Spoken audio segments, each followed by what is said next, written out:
Sahabat TV One yang dimuliakan Allah Subhanahu wa taala. Yang kedua yaitu keutamaan bagi mereka yang membaca Al-Qur'an, yaitu mereka akan mendapat syafaat dari Allah Subhanahu wa taala. Sahabat TV One yang dimuliakan Allah Subhanahu wa taala.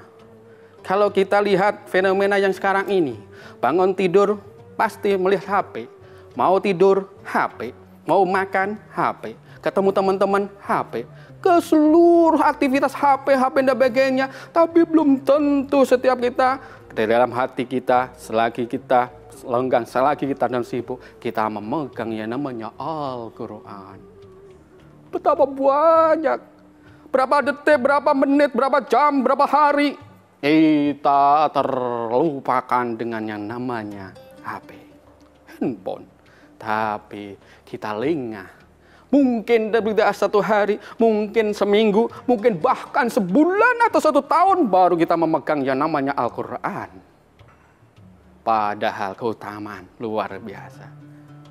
Iqra'ul Qur'ana fa innahu ya'ti yaumal qiyamati syafi'an li ashabi. Bacalah Al-Quran. Ini saya Al-Quran nanti di akhirat, di akhir zaman nanti akan memberi syafaat kepada engkau. Ternyata yang akan memberi pertolongan kita bukan HP lagi. Ternyata yang beri pertolongan bukan koran yang kita baca. Ternyata mungkin bukan tabloid yang kita baca, tapi Al-Quran yang kita baca, yang kita amalkan, yang kita aplikasikan dalam sehari-hari. Ya, Al-Quran memberikan syafaat kepada mereka yang membacanya. Dalam kitab Taubul Ghafilin dikisahkan bahwasanya nanti Al-Quran akan berwujud seperti pemuda. Pemuda yang ganteng, gagah, luar biasa. Seraya melambaikan tangan kepada tuannya yang sering membaca. Wahai Tuan, masihkah ingat dengan saya? Sang tuan yang dipanggil tadi seraya bertanya, siapakah engkau gerangan wahai anak muda? Apa jawaban dari anak muda? Tadi yang Al-Quran yang berwujud anak muda tadi. Saya yang engkau baca setiap pagi hari.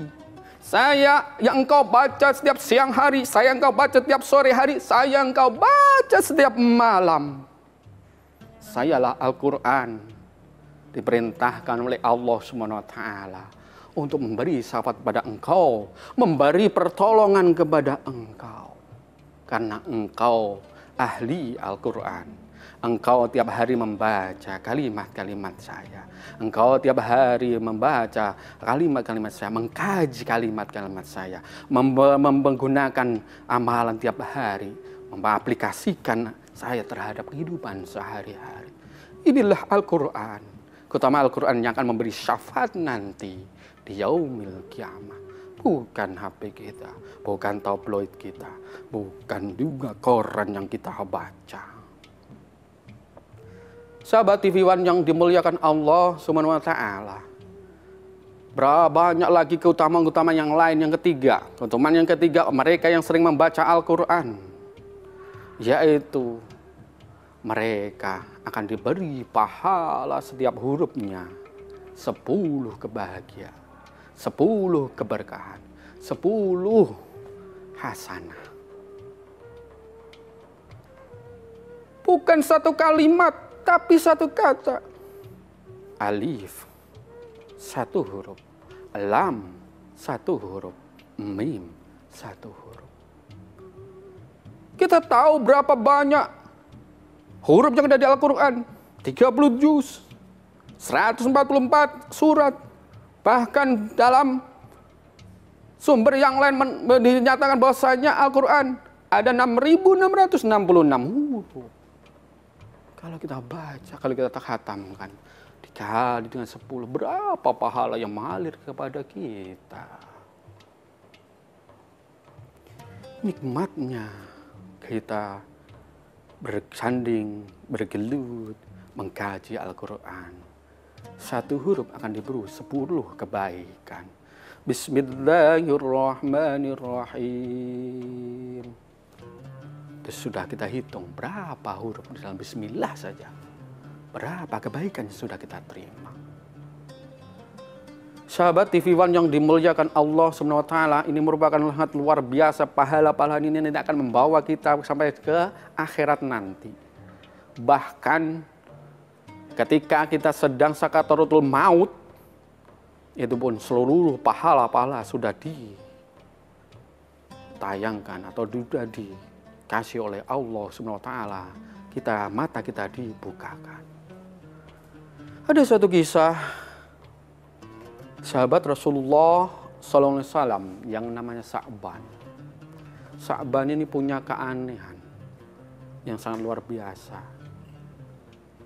Itu setiap hari selalu duduk di pojokan. Bahkan tiap hari, setiap 5 waktu sholat pasti di pojokan. Zikir, membaca Al-Quran, merenung, mengkaji-kaji ilmu yang lain. Suatu saat Sa'ban tidak terlihat di dalam musola tersebut atau masjid tersebut.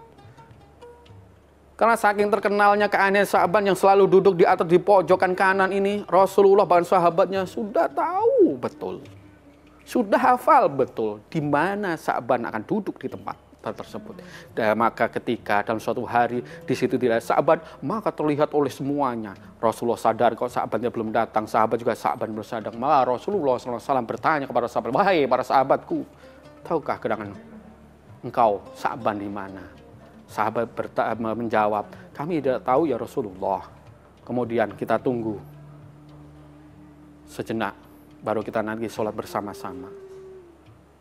Menjelang waktu sholat habis, Rasulullah bertanya lagi kepada para sahabat, wahai para sahabatku, tahukah engkau di mana rumah Sa'ban? Salah satu menjawab, saya tahu wahai Rasulullah.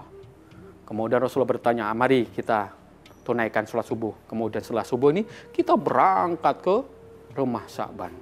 Dalam perjalanan dari masjid ke rumah Sa'ban kira-kira 3 jam dalam menjalani perjalanan dengan kaki. Sungguh jauh sekali dari Sa'ban, rumah Sa'ban sampai masjid.